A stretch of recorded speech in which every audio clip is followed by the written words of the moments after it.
22ویں رجب کو امیر معاویہ کا انتقال ہوا، خوشی میں شیعوں نے حلوہ پکایا اور تم سنی ان کے ساتھ لگ گئے۔ تم نے تو پتہ ہی نہیں کرنا لا کہ یہ چیز آئی کہاں سے ہے۔ قرآن سے دشمنی ہے، قرآن سے عداوت ہے، مصطفیٰ کریم صلی اللہ علیہ وسلم کے فرمان سے دشمنی اور عداوت ہے۔ رسم جو نکلے گی اسے ہم فوراً پکڑیں گے۔ کئی ہزار شہر تعمیر کیے سیدنا امیر معاویہ رضی اللہ تعالیٰ عنہ نے۔ اتنا بڑا عاشق تھا مدنی کریم صلی اللہ علیہ وسلم کا۔ آخری وقت جو آیا وصیت فرمائی فلاں سونے کی ڈبیا فلانے بکس میں موجود ہے، جب میری موت آ جائے، جب میرے غسل سے فارغ ہو جاؤ، جب میرا منہ ہمیشہ کے لیے کفن میں چھپانے لگا، وہ سونے کی ڈبیا لانا، اس میں امام الانبیاء محبوب کبریا حضرت محمد مصطفیٰ صلی اللہ تعالی علیہ وسلم کے اس دن والے جب حدیبیہ کے مقام پر آپ نے اپنے سر مبارک کے بال اتروائے، ناخن آپ نے اتروائے، میں نے سونے کی ڈبیا میں وہ بال مبارک ناخن مبارک سنبھال کے رکھے ہوئے ہیں، اور لوگوں میرے آقا کے منہ مبارک اور وہ ناخن مبارک میری آنکھوں پہ رکھ دینا۔ کسی نے پوچھا امیر معاویہ رضی اللہ تعالیٰ عنہ ان پھر ناخنوں سے کیا فائدہ ہوگا، ان بالوں کے آنکھوں پہ رکھنے سے کیا فائدہ ہوگا؟ فرمانے لگی پروردگار عالم کی عدالت ہوگی، میری پیشی ہوگی، میرا رب مجھ سے پوچھے گا او معاویہ دنیا سے کیا لایا؟ میں عرض کروں گا الہی تیرے محبوب کے ناخن اور منہ مبارک لے کے آیا ہوں۔ کتنا بڑا عاشق تھا، کتنا بڑا اللہ کے رسول کا پیارا تھا۔ سیدنا امیر معاویہ رضی اللہ تعالی عنہ بیٹھے ہیں، پاس سیدہ ام حبیبہ رضی اللہ تعالی عنہ بیٹھی ہے۔ امیر معاویہ کی بہن ہے، پیغمبر کی گھر والی ہے، ہم سب کی اماں ہے، سب کی اماں ہے۔ بہن اپنے بھائی کے سر پہ یوں انگلیوں سے کنگھی کی طرح بالوں میں کر رہی ہے۔ کون سی بہن؟ آج میری تیری بہن کو کیا پتا دین کیا ہے؟ آج ہماری بیٹیوں کو کیا معلوم کہ قرآن ہمیں کیا کہتا ہے؟ آج ہماری بہن بیٹیوں کو کیا پتا ہے کہ حدیث پاک میں ہم سے کیا مطالبہ ہے؟ انہوں نے تو کپڑے پہننے ہیں، روٹیاں کھانی ہے، موت آئی تو مر جانا ہے، دین کا پتہ نہ کرنا۔ خدا کی قسم سیدہ ام حبیبہ رضی اللہ تعالی عنہ مدنی کریم صلی اللہ تعالی علیہ وسلم کے گھر میں رہتی ہے، مدینے پاک میں رہتی ہے۔ ابو سفیان ابھی ایمان نہیں لایا تھا، ام حبیبہ کا والد ہے، امیر معاویہ کا والد ہے، بیٹی سے ملنے کے لیے مدینے پاک میں آ گیا اور آ کے دروازے پہ دستک دی، کون ہے؟ جواب ملا میں ابو سفیان ہوں۔ بیٹی دروازہ کھولو، میں تجھے ملنے آیا ہوں۔ ادھر دروازہ کھولا، اندر بستر بچھا ہوا ہے۔ ابو سفیان نے تیاری کی بیٹھنے کی، ام حبیبہ نے دوڑ کر وہ بستر لپیٹ کے ایک طرف رکھ دیا۔ ابو سفیان کو غصہ لگا، کون آئی؟ کہنے لگا بیٹی گستاخ ہو گئی ہو، اس گھر میں آ کے نبی کے گھر میں مدینے میں آ کر بے ادب ہو گئی ہو۔ عرض کی ابا نہیں۔ پھر سارا جہان ابا کے نیچے بستر بچھایا کرتا ہے، تم نے لپیٹ کے رکھ دیا، تم نے ایک طرف کر دیا بچھا ہوا، بجائے بچھانے کے بچھا ہوا اٹھا کر رکھ دیا۔ سیدہ ام حبیبہ سب کا تو رضی اللہ تعالی عنہ، قربان جاؤں ہماری ماں کی شان پہ، فوراً کہنے لگی ابا اس گھر میں آ کر ادب سیکھ لیا، اس گھر میں آ کر نبی کے گھر میں آ کر ادب سیکھ لیا۔ کیسے؟ کہنے لگی او میرے ابا جان، آپ میرے ابا ہیں، میں آپ کی بیٹی ہوں، اپنا دوپٹہ بچھا سکتی ہوں، پر اتنی بے ادب میں نہیں، بستر نبی پاک کا ہو، ابا مشرک ناپاک ہو، امام الانبیاء کالی کملی والے کے بستر پہ کافر ابا کو نہیں بٹھایا جا سکتا۔ وہ بستر جس پہ جبریل آتا ہو، وہ بستر جس پہ قرآن نازل ہوتا ہو، وہ بستر جس پہ اللہ کی کروڑ رحمتیں برستی ہوں، اس بستر پہ ابا کافر کو نہیں بٹھایا جا سکتا۔ میں نے ادب کرنا سیکھ لیا ہے۔ یہ تو ایسا عجیب گھرانہ ہے، جب نہیں آئے تھے تو نہیں آئے تھے، جب دین میں آئے بدلے چکا دیا ابو سفیان کے گھرانے نے۔ تو سیدہ ام حبیبہ رضی اللہ تعالی عنہا اپنے بھائی کے سر پہ ہاتھ پھیر رہی ہیں، انگلیوں سے کنگھی کر رہی ہیں، جیسے بالوں کو یوں کیا کرتے ہیں نا، یوں کنگھی اگر نہ ہو تو یوں بال کرتے ہیں۔ سبحان اللہ، سر امیر معاویہ کا ہے، ہاتھ ہماری اماں سیدہ ام حبیبہ کا ہے، اور تشریف لانے والے شہنشاہ کائنات ہیں۔ اس لیے عرض کر رہا ہوں کہ تم جان جاؤ سیدنا امیر معاویہ کتنا بڑا آدمی ہے۔ اور یہ تو پرانی یادداشت سے کام لے رہا ہوں، ہفتے بھر میں تیاری کرنے کا کوئی موقع مجھے نہیں ملا، اور اس نیت سے کسی کو چڑھانا نہیں، نہ اپنا نام بلند کرنا ہے، اس نیت سے عرض کر رہا ہوں کہ کل کو قیامت میں ان حضرات کے بارے میں اللہ کی عدالت میں یوں کہنے کے لیے میرا منہ بھی باقی رہ جائے کہ میں بھی تمہارے شناخواہوں میں تھا، ہم بھی تمہارے نام لیوا ہیں۔ سیدنا امیر معاویہ رضی اللہ تعالیٰ عنہ بیٹھے ہیں، ام حبیبہ رضی اللہ تعالیٰ عنہ کنگھی کر رہی اپنی انگلیوں سے، سرکار مدینہ صلی اللہ علیہ وسلم تشریف لے آئے، فرمایا ما تصنعی، اے ام حبیبہ کیا کر رہی ہو؟ دیکھ تو رہے تھے، مگر یہ بھی ایک پیار کا انداز ہوتا ہے، یہ بھی ایک محبت کا انداز ہوتا ہے۔ جیسے آپ کسی یار دوست کی دکان پہ جائیں، آپ کو پتا تو ہے کہ وہ کپڑا بیچ رہا ہے، کپڑا ناپ رہا ہے، کیا آ کے تسی پوچھتے ہو نا وہ جی آج کل کی پیا ہوں، پھر کی پے کر دے ہو؟ آج کل دیکھ تو رہے ہو کہ کپڑا ناپ رہا ہے، کپڑا بیچ رہا ہے، سبزی بیچ رہا ہے، کریانے کی دکان کر رہا ہے، یا روٹی کھا رہا ہے، دیکھ تو رہے، پھر کیا لے گا؟ پھر جی آج کل کی بندہ پہ؟ سرکار نے پوچھا ماں تو سنائی ام حبیبہ، اے ام حبیبہ کیا کر رہی ہو؟ تو فرمایا یا رسول اللہ میرے آقا، ہذا اخی، یہ میرا بھائی ہے، پیار کر رہی ہوں، یہ میرا بھائی ہے، میں اس کو پیار کر رہی ہوں۔ سرکار مدینہ صلی اللہ تعالی علیہ وسلم نے فرما دیا تجھے تو اس لیے پیار ہے کہ تیرا بھائی ہے، پر میں تجھے کیا بتاؤں، انی احب،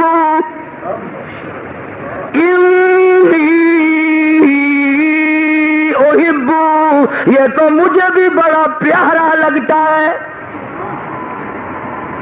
اتنا پیارا ہے، میرا اتنا پیارا ہے، جیسے جبریل قرآن مجھے دے کے جاتا ہے میں فوراً معاویہ کو بلا کر قرآن اسی سے لکھواتا ہوں، یعنی ساری امت میں حضور کے بعد معاویہ کی وہ ذات ہے رضی اللہ تعالیٰ عنہ، آسمان سے قرآن اترنے کے بعد سب سے پہلے معاویہ کے قلم سے گزرتا تھا۔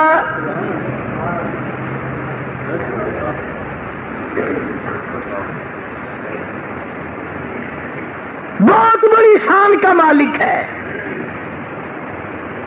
اور ہم ہیں جس دن اس کی وفات کا دن ہے اس دن حلوے بنا رہے ہیں، خوشی منا رہے ہیں، پتہ تو ہے نہیں، جو عورتوں نے کہہ دیا وہی چل گیا۔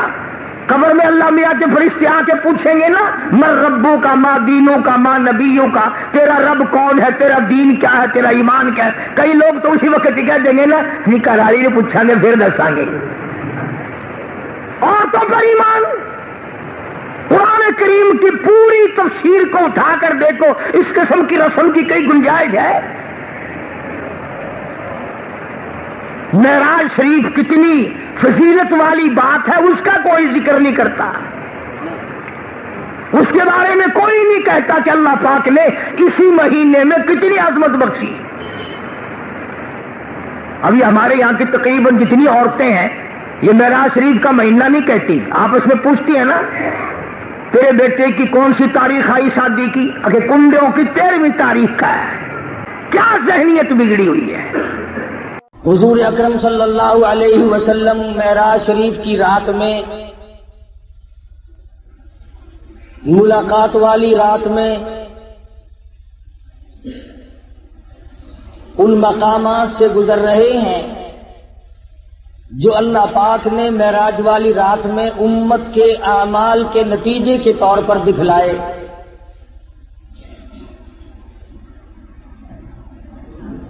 ارشاد فرماتے ہیں میں نے ایک آدمی کو دیکھا، وہ لیٹا ہوا ہے اور دوسرا ایک اس کے سر پر بہت بڑا پتھر لے کے کھڑا ہوا ہے. وہ کھڑا ہونے والا اس لیٹنے والے کے سر میں اتنا زور سے پتھر مارتا ہے کہ سر ریزہ ریزہ ہو جاتا ہے، اور وہ پتھر لڑک کر بہت دور جا کے گرتا ہے. جب تک وہ پتھر اٹھانے کے لیے جاتا ہے جس نے مارا تھا، اس وقت تک وہ سر بالکل صحیح سالم ہو جاتا ہے، اور وہ اس پتھر کو اٹھا کر لا کے پھر دوبارہ اس کے سر میں مارتا ہے. عرض کیا صحابہ کرام نے یا رسول اللہ صلی اللہ علیہ وسلم وہ کون آدمی ہوگا؟ ارشاد فرمایا وہ آدمی جس کو اللہ نے قرآن کا علم دیا، قرآن کریم کی دولت دی، لیکن وہ بدعملی کرتا تھا، رات کو دن کو تغافل کرتا تھا، لوگ مصلی پہ اللہ اللہ کیا کرتے تھے اور وہ سویا کرتا تھا.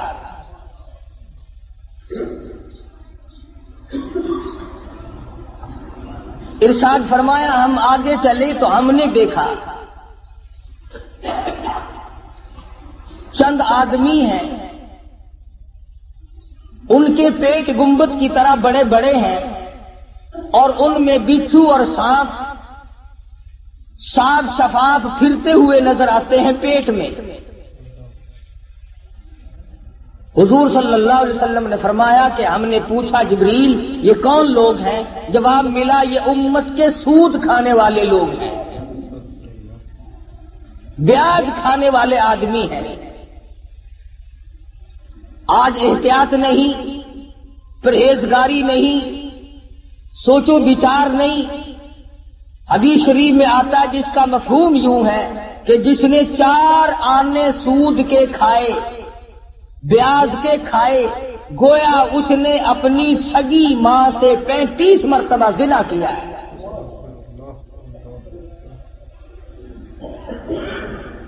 آج لوگ اس کو منافع کہتے ہیں. منافع کہنے سے حرام چیز حلال نہیں بن جاتی. اگر ایک کتے کو 50 آدمی مل کر کئی دفعہ کہیں یہ بکری ہے یہ بکری ہے، وہ بکری تو نہیں بن سکتی.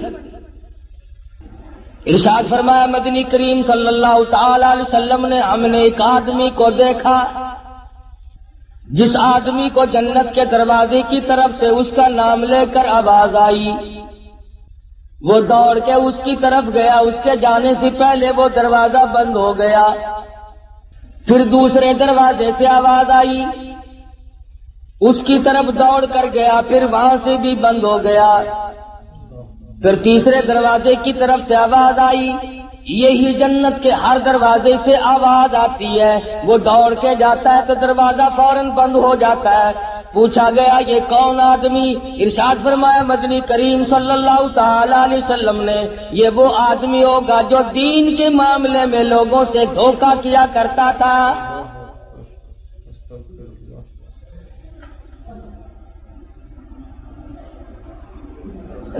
حدیث میں فرمایا نبی کریم صلی اللہ تعالی علیہ وسلم نے ہم نے معراج والی رات میں ایک مقام پہ دیکھا، آسمانوں پہ دیکھا، سفید ریش بزرگ آدمی ہیں، چھوٹے چھوٹے ننھے منھے بچے ہیں، اور وہ سفید ریش بزرگ آدمی قرآن کریم پڑھا رہے ہیں، چھوٹے چھوٹے بچے قرآن مجید پڑھ رہے ہیں۔ صحابہ کرام نے پوچھا یا رسول اللہ صلی اللہ علیہ وسلم وہ کون لوگ ہوں گے؟ ارشاد فرمایا مدنی کریم صلی اللہ تعالی علیہ وسلم نے، اللہ میاں نے میری امت کو توفیق دی، میری امت کو دولت عطا فرمائی، چھوٹے چھوٹے لگتے جگر، چھوٹے چھوٹے نور نظر معصوم بچے قرآن مجید پڑھتے ہیں، پڑھتے پڑھتے کسی کی موت آ گئی، 1 سپارہ پڑھ کے موت آ گئی، 10 پارے پڑھ کے موت آ گئی، 5 پارے پڑھ کے موت آ گئی، 20 پارے پڑھ کر کے موت آ گئی، 10 باقی رہ گئے۔ اللہ تبارک و تعالی جل شانہ نے فرمایا او میرے خلیل آج آسمانوں پہ بیٹھ کر میری امت کے وہ بچے اور میرے نبی کی امتوں کے بچوں، امتیوں کے بچوں، قرآن پڑھنے والوں، تم نے قرآن کریم فرش پہ پڑھنا شروع کیا تھا، آؤ جو باقی رہ گیا عرش پہ ختم کر لو۔ ان کے اس قرآن تکمیل وہاں پر کرائی جا رہی ہے۔ معراج شریف میں مدنی کریم صلی اللہ تعالی علیہ وسلم کو بچوں کو پڑھتا ہوا دکھایا گیا۔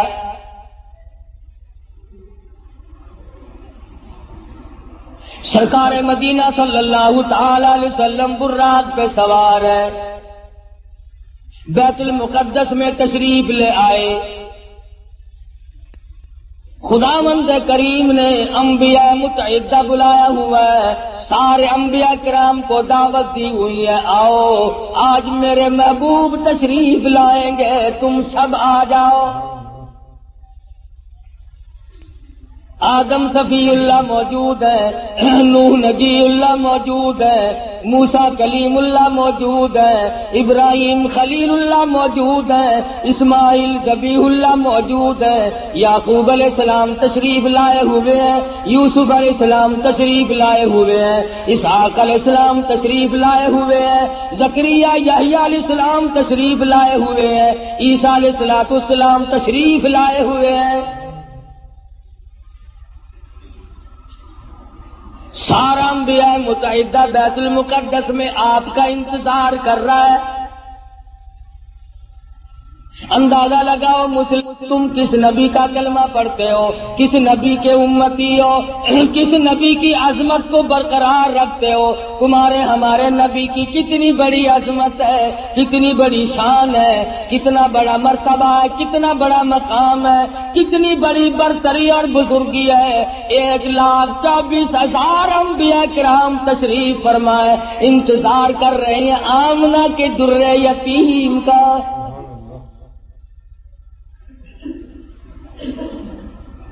بیت المقدس میں براق پہ سوار ہو کر کے پہنچے، آپ نے انگلی کا، حضرت جبریل امین نے انگلی پتھر کو لگائی، اس میں سوراخ بن گیا، براق کو وہاں پر باندھ دیا گیا۔ مدنی کریم صلی اللہ علیہ وسلم اندر تشریف لائے۔ سب سے پہلے آدم علیہ السلام آگے بڑھے، خطبہ استقبالیہ پڑھا،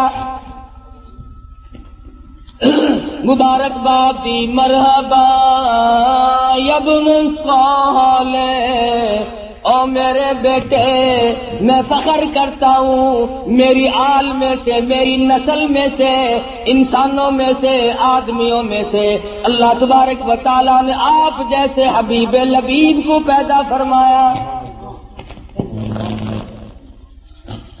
آدم علیہ السلام فخر کرتے ہیں میری آل میں سے ہے، مرحبا یا ابن صالح، اور میرے بیٹے نیک بیٹے مبارک ہو، تیری وجہ سے میرا بھی سر اونچا ہو گیا۔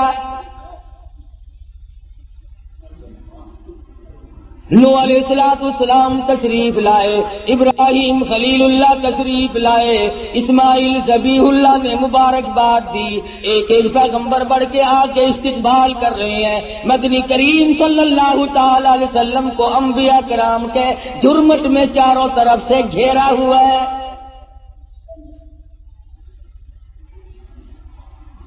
معلوم یہ ہوا آدم علیہ السلام کا یہ بھی عقیدہ کوئی نہیں کہ مدنی کریم صلی اللہ علیہ وسلم ہر وقت ہر جگہ موجود ہے۔ اگر پہلے سے موجود ہوتے آدم علیہ السلام کھڑے ہو کر استقبال نہ کرتے، ابراہیم خلیل اللہ کا بھی عقیدہ نہیں، موسیٰ کلیم اللہ کا بھی عقیدہ نہیں، عیسیٰ روح اللہ کا بھی عقیدہ نہیں، تمام پیغمبروں کا، انبیاء کرام کا، رسولوں کا کسی کا یہ عقیدہ نہیں۔ حضور تشریف لائے تو سارے نبی کھڑے ہو گئے۔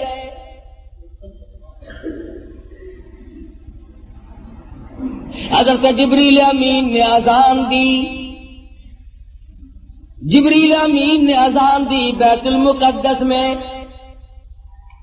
آدم علیہ السلام فرماتے ہیں کہ میں سوچ رہا تھا میں ابو البشر ہوں، میں انسانیت کا ابا ہوں، سارے جہان کے لوگوں کا میں باپ ہوں، آج نماز پڑھانے کا منصب مجھے ملے گا،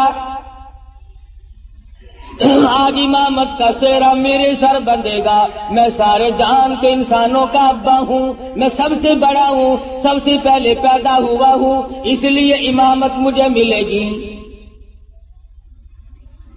سیدنا نوح علیہ السلام سوچ رہے تھے مجھے ملے گی، میں نے اللہ کے نام کے لیے 950 برس مار کھائی ہے۔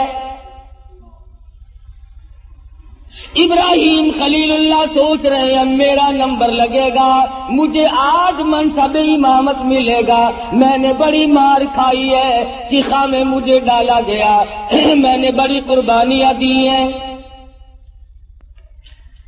ہر خبر کا اپنا اپنا خیال ہو رہا ہے، ہر نبی کا اپنا اپنا زوم ہے، اپنا اپنا دل و دماغ کی سوچ و بچار ہے۔ جب اذان ہو چکی اس کے بعد محمد مدنی صلی اللہ علیہ وسلم کو جبریل امین نے مصلی کی طرف بڑھا دیا۔ کیوں بڑھا دیا؟ معراج جو ہے وہ ہزاروں مسئلوں کا حل ہے، ہزارہ مسئلوں کی صفائی ہو رہی ہے۔ آج یہاں پہ یہ مسئلہ بھی صاف ہو گیا کہ او آدم، بے شک تم انبیاء علیہ الصلوۃ والسلام کے بھی سارے جہان کے انسانوں کے تم ابا ہو، لیکن میرے نبی کی موجودگی میں تم مصلی پہ قدم نہیں رکھ سکتے۔ نوح نبی اللہ مانتا ہوں تم نے میرے نام پہ بڑی مار کھائی ہے، پر آج مسئلے بھی تو صاف کرنے ہیں۔ کالی کملی والے صلی اللہ علیہ وسلم کی موجودگی میں اے نوح علیہ السلام تمہیں مصلی پہ قدم رکھنے کی اجازت نہیں۔ ابراہیم خلیل اللہ ٹھیک ہے، آپ نے میری توحید کے لیے بڑی بڑی مار کھائی ہے، بڑی بڑی تکلیف اٹھائی ہے، بڑی بڑی پریشانیاں جھیلی ہیں، مگر کالی کملی والے صلی اللہ علیہ وسلم کے ہوتے ہوئے آپ کو مصلی پہ قدم رکھنے کی اجازت نہیں۔ ذبیح اللہ کو اجازت نہیں، کلیم اللہ کو اجازت نہیں، عیسیٰ روح اللہ کو اجازت نہیں۔ یہ مسئلے صاف کر دیے گئے، جہاں میرا نبی موجود ہو، نماز پڑھانے کے لیے تیار ہو، مصلی سے بالکل قریب ہو، کسی کو مصلی پہ چڑھنے کی اجازت نہیں۔ آج یہ لوگ کیسے دو رنگے مسئلے کرتے پھرتے ہیں کہ نبی، ہمارے نبی حضرت محمد الرسول اللہ صلی اللہ علیہ وسلم ہر وقت موجود ہے اور ہر جگہ موجود ہے، اور مولوی مصلی پہ کھڑا ہو کر کے پھر دندناتا ہے، لوگوں لکھ کے لے جاؤ، یاد کر کے لے جاؤ، پکا کے لے جاؤ، درنگی چھوڑ دے یک رنگ ہو جا، یا سراسر موم ہو یا سنگ ہو جا۔ اور نبی کے ماننے والے اور کلمہ پڑھنے والے نبی کی موجودگی میں خلیل اللہ قدم نہیں رکھتے، کلیم اللہ قدم نہیں رکھتے، ذبیح اللہ مصلی کی طرف نہیں جاتے، تیری کیا مجال ہے؟ مسئلہ صاف ہے، یا نبی موجود نہیں یا پھر مصلی کی طرف نہ جا۔ کیا مجال ہے کسی کی؟ اپنی بات کروں، نبی کی موجودگی میں قاری امیر کی کیا مجال ہے کہ مصلی کی طرف قدم اٹھائے؟ 1,24,000 نبی جب کالی کملی والے صلی اللہ علیہ وسلم کو انہوں نے مانا اور دیکھا کہ یہاں پر تشریف فرما ہے، آسمان سے، آسمان و زمین کے مالک کی آواز آئی، خبردار میرے محبوب کی توہین نہ ہونے پائے۔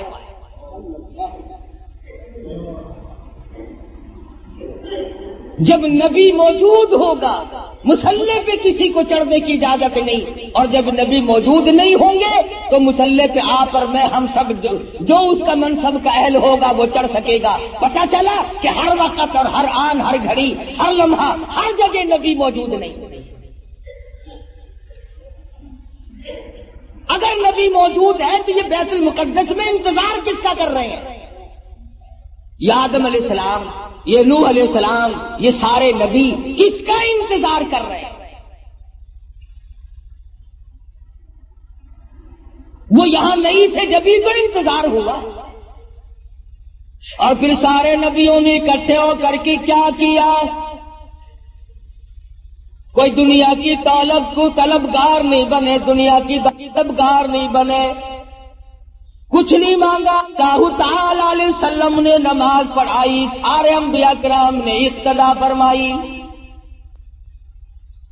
سارے نبی پیچھے کھڑے ہو کر محمد مدنی صلی اللہ علیہ وسلم کے پیچھے آپ نے 2 رکعت نماز ادا فرمائی۔ نماز کے بعد جبریل امین نے آپ کے سامنے ایک دودھ کا پیالہ اور ایک شراب کا پیالہ رکھ دیا۔ مدنی کریم صلی اللہ علیہ وسلم نے دودھ کے پیالے کو اٹھایا اور نوش فرمانے لگے۔ جبریل امین نے آواز دی، یہ بھی آپ کی آزمائش اور امتحان تھی، اگر آپ دودھ کا پیالہ چھوڑ کر شراب کا پیالہ اٹھا لیتے ساری امت گمراہ ہو کے مر جاتی۔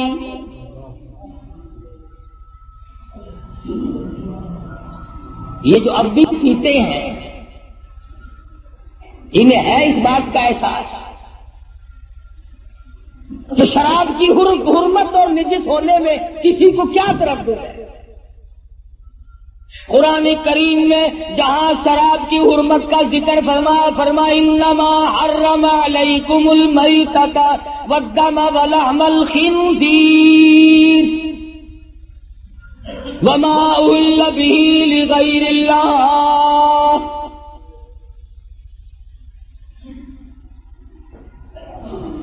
انہی آیات کے ماں بعد قریب ہی میں شراب کی حرمت کا بھی ذکر فرمایا جیسے مردار کا گوشت حرام ہے، خنزیر کا گوشت حرام ہے، اسی طرح سے شراب بھی حرام ہے۔ اگر اس کا قطرہ کپڑے کو لگ جائے تو وہ پلیت ہوگا۔ لاکھوں من پانی کنویں میں ہوتا ہے، 2 قطرے شراب کے ڈال دو، تمام مسلمانوں کا اتفاق ہے کہ پانی پلیت ہو جاتا ہے۔ پانی تو پلیت ہو جاتا ہے، مگر جو کلمہ گو مسلمان کہلانے والے بوتلیں ڈکار جاتے ہیں وہ اب بھی پاک ہیں، وہ نجس نہیں ہوتے، وہ پلیت ہوتے ہی نہیں۔ صحابہ کرام رضوان اللہ تعالی علیہ مجمعین کی جماعت نے ان تمام مسئلوں کو سنتے ہی فوراً تمام چیزوں کو پرے پھینک دیا۔ علماء کرام نے لکھا ہے جس دن شراب کی حرمت کا ذکر آیا قرآن مجید میں حکم نازل ہوا، مدینہ پاک کی گلیوں میں شراب کا سیلاب آ گیا۔ جس کے پاس مٹکا تھا مٹکا توڑ دیا، بوتل تھی بوتل توڑ دی، سراہی تھی وہ بھی توڑ ڈالی، تمام کی تمام شراب کو حرام سمجھ کر پھینک دیا، اور پھر ساری زندگی اس کے قریب کر نہ گئے۔ آج مسلمان حرام بھی کرتے رہتے ہیں، مگر جن کو مل جاتی ہے وہ چھوڑنے کے لیے بھی تیار نہیں۔ حدیث پاک میں آتا ہے کہ شراب پینے والے کو اللہ میاں کبھی بھی نظر کرم سے نہیں دیکھے گا، کسی وقت میں بھی کسی حالت میں بھی اس کی طرف نظر کرم ہوگی ہی نہیں۔ محمد مدنی صلی اللہ تعالی علیہ وسلم کا زمین کا معراج ختم ہو گیا، اس کو سفر اسرا سے تعبیر کرتے ہیں۔ سبحان الذی اسری بعبدہ لیلا من المسجد الحرام إلى المسجد الأقصى الذي باركنا حوله لنريه من آياتنا إنه هو السميع البصير۔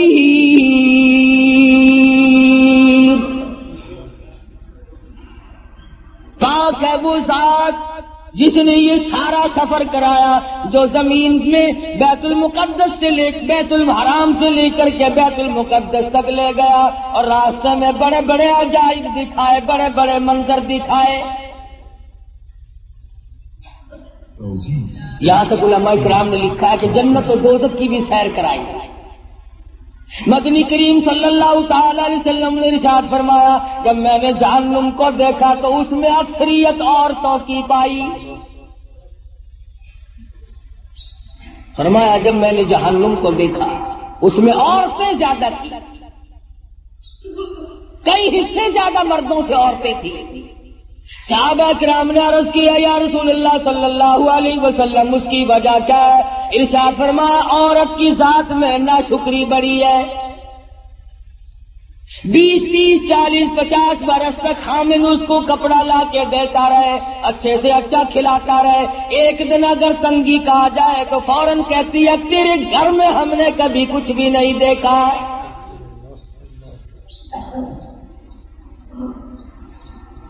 دوسری وجہ ارشاد فرمائی دینیات کے معاملے میں بھی بڑے پیچھے رہ جاتی ہے، نماز کی پرواہ کم کرتی ہے، خامد کی نافرمانی کرتی ہے۔ وہ اس بات کو اور سمجھتی ہے کہ جس کے ساتھ میرا نکاح ہوا ہے میں اس کی اجازت کے بغیر ادھر ادھر نہ جاؤں اور میں تمام تر معاملات میں اس کی غلامی کروں۔ ارشاد فرمایا مدنی کریم صلی اللہ تعالی علیہ وسلم نے کسی کو دنیا میں اللہ کی ذات کے سوا سجدہ کرنا روا نہیں، سجدہ کرنے کی اجازت نہیں، اور اگر کسی کو سجدہ روا ہوتا جائز ہوتا میں عورت کو حکم دیتا کہ وہ اپنے خامن کو سجدہ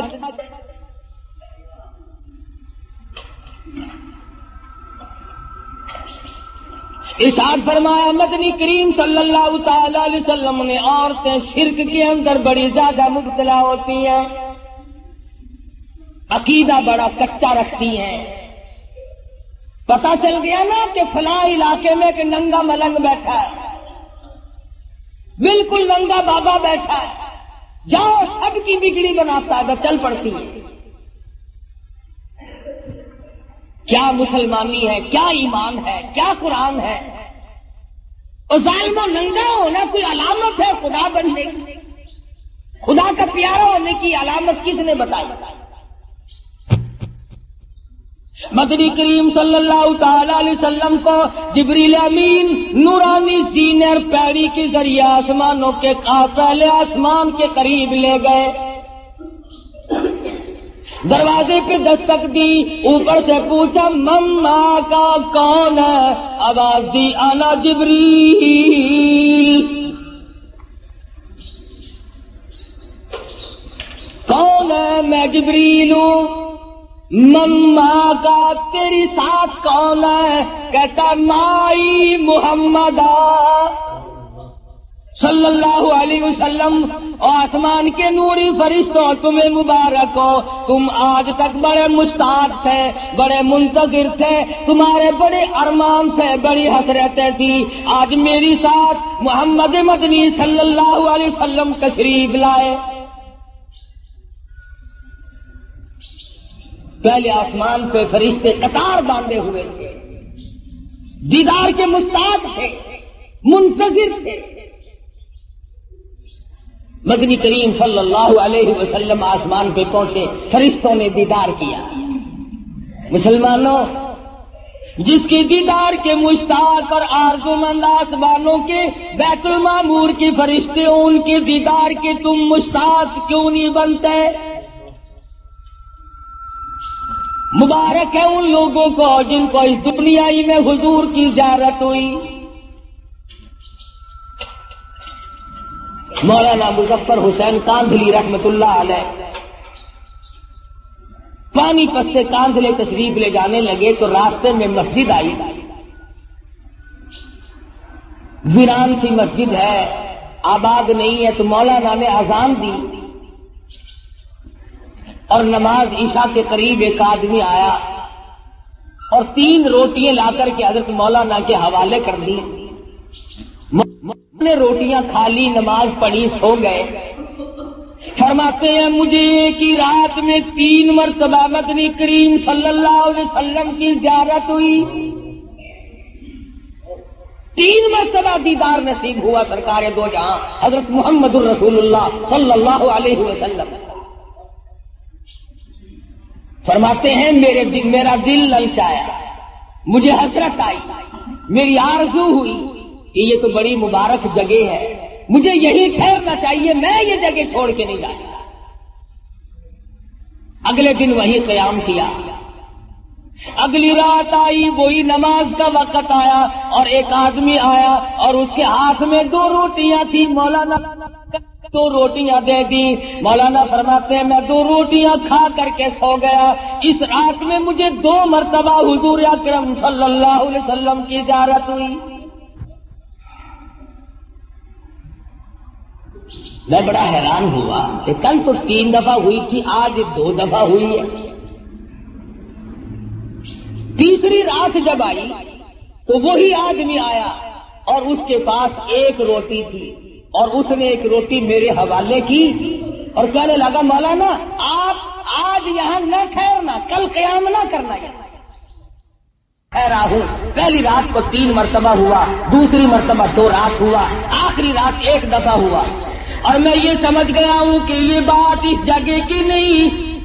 تو کون اللہ والا جس کی جتنی روٹیاں کھائیں اتنی مرتبہ حضور کی زیارت ہوئی؟ تیرے گھر کی 3 روٹیاں پہلی رات کو کھائی تو 3 مرتبہ دیدار ہوا، دوسری رات 2 کھائی تو 2 مرتبہ دیدار ہوا، تیسری رات 1 کھائی تو 1 مرتبہ دیدار ہوا۔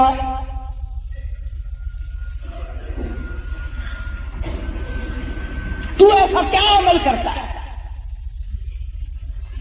محمد مدنی صلی اللہ علیہ وسلم نے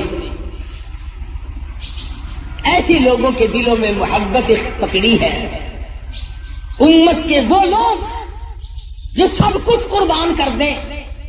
دیدار ہوا، دوسری رات 2 کھائی تو 2 مرتبہ دیدار ہوا، تیسری رات 1 کھائی تو 1 مرتبہ دیدار ہوا۔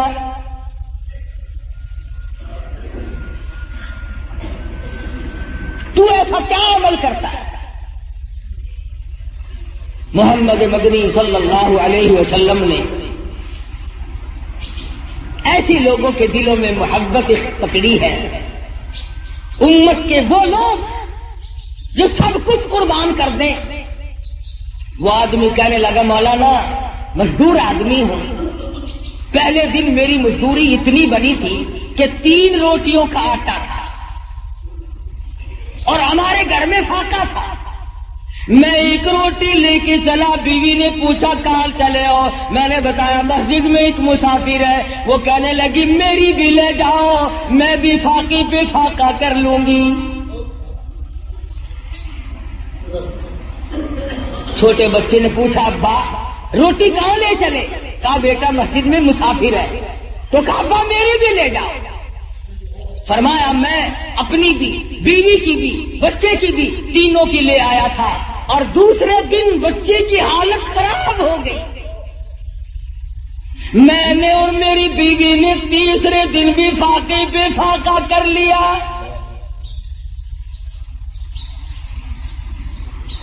اور آج 4تھا دن جب ہو گیا تو بیوی کی بھی حالت خراب ہو گئی، اس کے نام کی بھی اس کو دے آیا ہوں، کل کو 5واں دن ہو جائے گا، مجھے اپنا اعتبار نہیں، اس لیے عرض کرتا ہوں کل کو آپ یہاں پر تشریف نہ رکھیں۔ اس دنیا میں، اس زندگی میں، یہاں جیتے جاگتے بے شمار لوگ ایسے ہیں جن کو محمد مدنی صلی اللہ علیہ وسلم کی زیارت ہوئی، مگر شرط یہ ہے کہ آدمی سنت کا تابع دار ہو، پیروکار ہو، محمد مدنی صلی اللہ علیہ وسلم کی غلامی وہ اس قدر کرتا ہو، اس کی زندگی سنت کے راہ پر ہر وقت مر مٹنے کے لیے تیار رہتی ہے۔ ہمیں تو سنتوں سے آر ہے، ہمیں سنتوں سے نفرت ہے، بدعت سے پیار ہے، اور ہم ایسے لوگوں کو بڑا تلاش کرتے ہیں، ہمیں تو ایسے بزرگوں کا ساتھ ملا، ایسے اکابر کا ساتھ ملا. کہتا قبا پوشی کی پردے میں جو عیاشی کی رسیا ہوں، قبا پوشی کے پردے میں جو عیاشی کی رسیا ہوں، میں ایسا کا شیوخ و صوفیہ کہہ دوں یہ مشکل ہے. کتامی جب کھا جائے درخواستی بستے ہو آنکھوں میں، امی میں نے بخاری اور لاہوری کو دیکھا ہے. کمال کی جن لوگوں کے ایمان کا بیڑا غرق کرتے ہیں ان کے پاس جانے سے میرا کیا مسئلہ ہے؟ لمبے لمبے کرتے پہن لینا، ٹخنوں تک کے چوغے، ہزار دانوں کی تسبیح، اور یہ معلوم نہیں کہ احکم الحاکمین کے حکموں کی بجاوری ہو رہی ہے کہ نہیں. سرکار مدینہ حضرت محمد الرسول اللہ صلی اللہ علیہ وسلم کی غلامی اور تابعداری بھی ہو رہی ہے کہ نہیں. آج ان تمام صورتوں میں میں اور آپ ہم سب پیچھے رہ گئے. صحابہ ایک ایک سنت پہ جان دیتے تھے. ارے یہ آسمان والے فرشتے حضور کی صورت دیکھنے کے لیے بےتاب ہیں. آج ہم بےتاب کیوں نہیں ہوتے؟ کتنے لوگ ہیں ہم میں سے جن کی یہ تمنا ہے کہ کاش زندگی میں ایک مرتبہ آقا دو عالم صلی اللہ علیہ وسلم کی زیارت ہو جائے. جب تمنا ہی نہیں، آرزو ہی نہیں، تو ہوگی کیسے؟ اور کون سی وہ صورت بنے گی جس صورت میں جا کر کے ہم ان تمام چیزوں کو کامیابی سے ہمکنار کر سکیں گے؟ خداوند کریم نے اتنا اونچا مقام، اتنا اونچا مرتبہ عطا فرمایا کہ سدرۃ المنتہا کے فرشتے منتظر کھڑے ہیں، بیت المعمور کے فرشتے، نوری فرشتے منتظر کھڑے ہیں، جبریل امین ساتھ آئے ہیں. سارے آسمان میں شور مچا ہے، آؤ زیارت کرو امام الانبیاء. پھر ان کو نکالنا، درجات سے منع کرنا کہ جی یہ تو انسانوں میں سے بھی نہیں، یہ تو آدم علیہ الصلوۃ والسلام کی آل میں سے نہیں. یہ کوئی مسائل ہے؟ کھلی ہوئی بات کا انکار کرنا. اور پلیٹ فارم پر پھر رہی تھی نا ایک لیڈی برقع اوڑے، آ گیا کہ لیلا کہنے لگا سیب نپ لاؤ، نگر لے آئے، نکبا ہوا کام بن گیا. اور سیب نپ لے آیا. تھوڑی دیر کے بعد کہنے لگا میرے خیال میں کوئی پھینٹا بھی ہو جائے. نگر لے آئے، نگر سبحان اللہ پکا کام ہو گیا. وہ سیب نپ بھی پی لی، پھینٹا بھی ڈکار گئی. تھوڑی سی دیر کے بعد کہنے لگا سیب لے آؤ. وہ لے ہی آیا سیب. کیا آپ کے لیے میں سیب لایا ہوں آپ کھائیں؟ کہنے لگی نہیں آپ کھائیں. اس نے سوچا ہو میری بھی محبت ہو گئی ہے، سیب کھانے کے لیے مجھے بھی کہہ رہی ہے. جب اس نے اصرار کیا نا کہ میں تو تیرے لیے لایا ہوں کھا تو صحیح، کہنے لگی کیسے کھاؤں میرے منہ میں دانت ہی نہیں ہے. قرآن کریم میں ایک جگہ شیطان لعین نے قسم کھائی، میں دائیں سے آؤں گا بائیں سے آؤں گا، آگے سے آ کے بہکانے کی کوشش کروں گا، پیچھے سے آؤں گا، غرض ہر طرف سے آ کر تیرے بندے کو ناشکرا بناؤں گا. مالک کی کائنات نے مقابلے میں قسم کھائی. اللہ پاک جل شانو فرماتے ہیں اور شیطان، اللہ پاک جل شانو فرماتے ہیں اور شیطان مردود میرے بندے کے گناہ سمندر کے جھاگ کے برابر ہو، پہاڑ کے وزن کے برابر ہو، درختوں کے پتوں کے برابر ہو، ساری زمین کے ذرات کے برابر ہو. مجھے اپنی کبریائی کی قسم، مجھے اپنی الوہیت کی قسم، مجھے اپنی شان کبریائی کی قسم، مجھے اپنی وحدانیت کی قسم، مجھے اپنی بے نیازی کی قسم، میرا بندہ کتنا ہی گناہگار ہوگا، سر جھکانے کی دیر ہے، میں معاف کرنے کو تیار ہوں.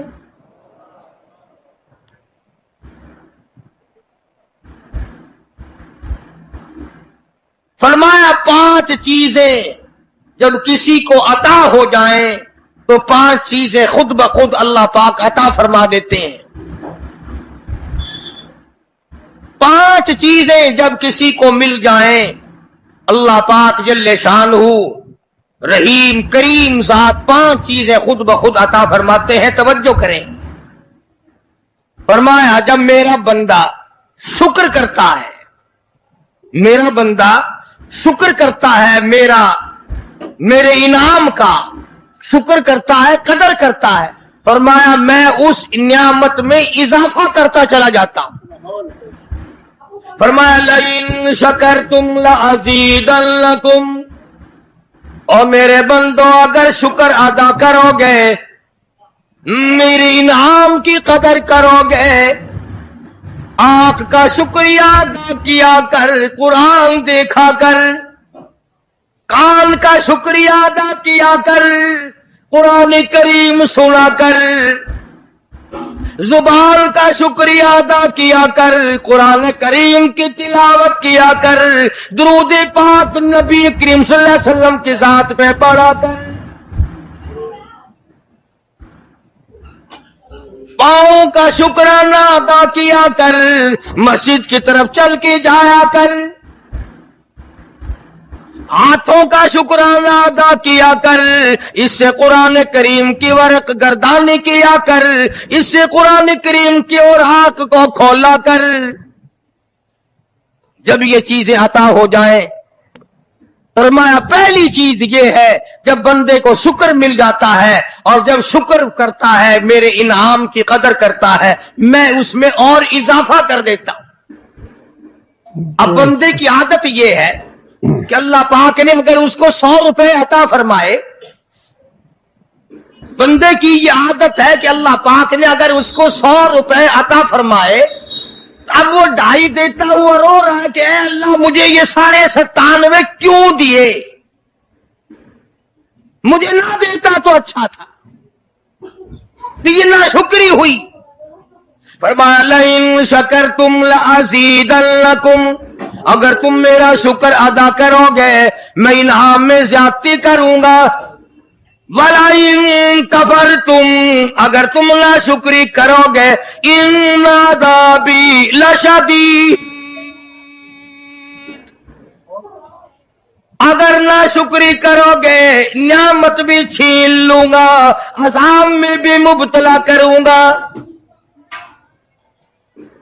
ایمان کتنی بڑی نعمت ہے، اسلام کتنی بڑی نعمت ہے، قرآن کتنی بڑی نعمت ہے۔ اور لوگوں مالک کائنات کی قسم ہے، 2 جہان کے تخت و تاج، 2 جہان کی بادشاہت، ساری دنیا کی یاقوت ہیرے جواہرات، ساری دنیا کے سونے چاندی ایک طرف، مالک کائنات کی قرآن کریم کی ایک آیت ایک طرف۔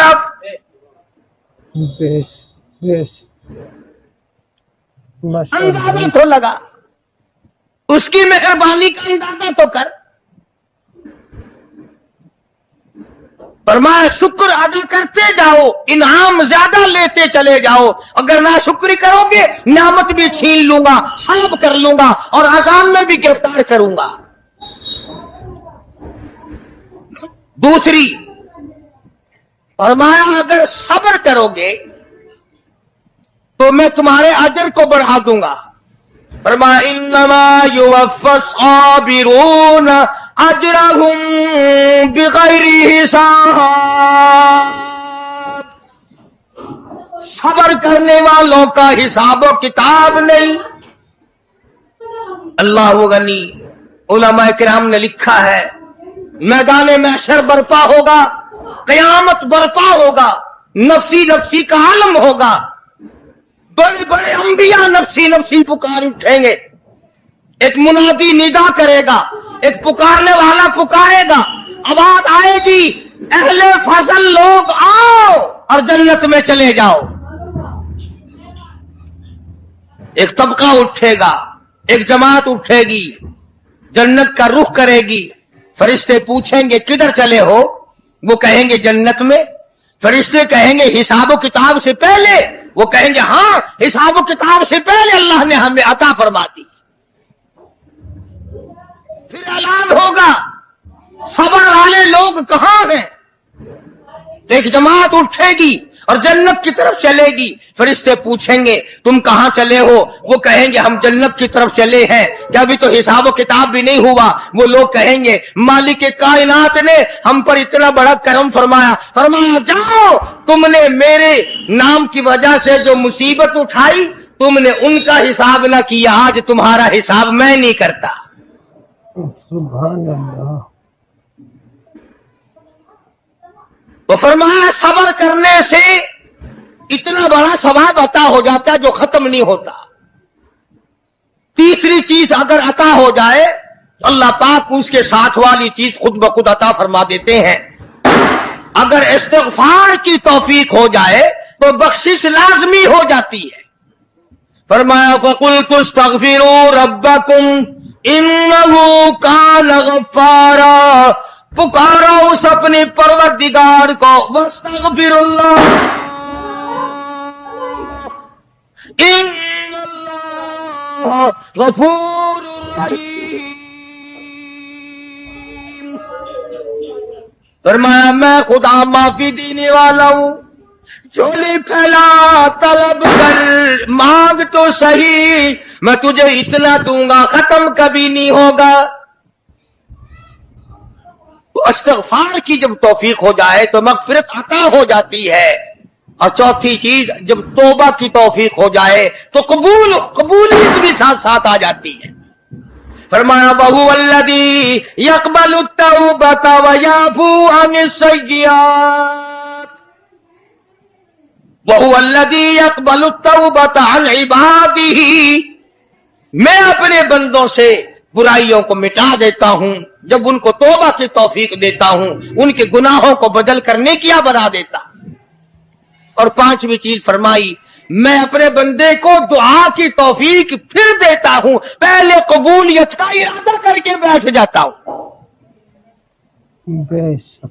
دعا کی توفیق پھر ملتی ہے، پہلے قبولیت کا پروگرام پہلے بن جاتا ہے.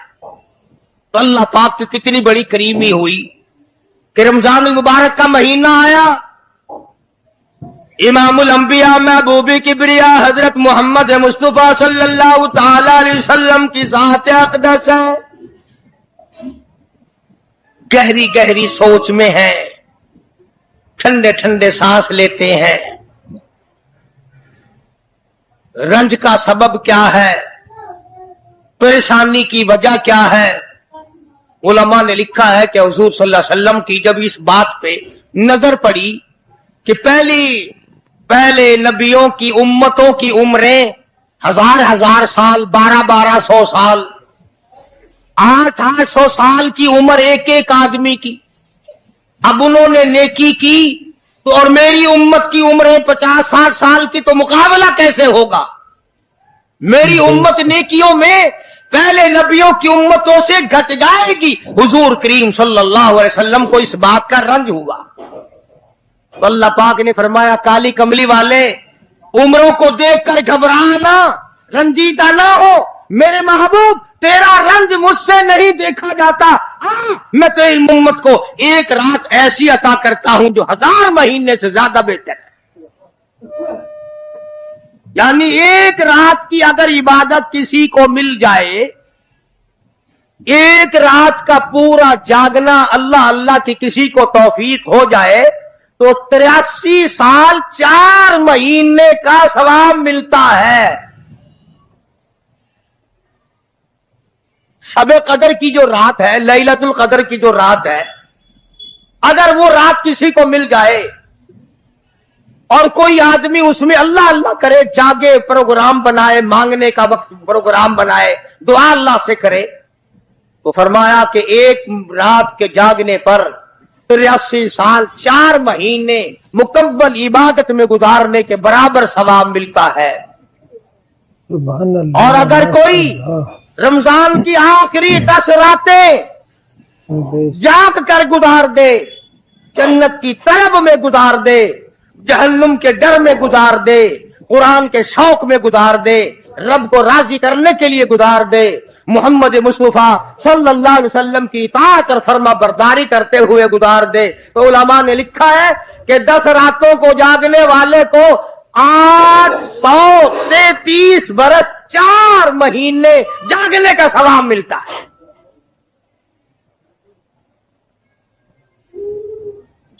مگر دوستو یہ ساری باتیں یقین کی ہیں. اب تم یہ سمجھ رہے ہوں گے کہ بغیر دیکھے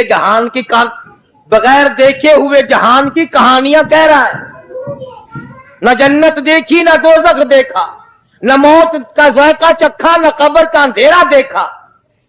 اور لوگوں امام الانبیاء محبوب کبریا حضرت محمد مصطفیٰ صلی اللہ تعالی علیہ وسلم کی زبان پہ یقین کر، نبی کی بات پہ یقین کر، نبی کے فرمان پہ یقین کر، اللہ کے قرآن پہ یقین کر، اللہ کے کلام پہ یقین کر. خدا کی قسم تیری آنکھوں کی دیکھی بات غلط ہو سکتی ہے، کالی کملی والے کا فرمان غلط نہیں ہو سکتا.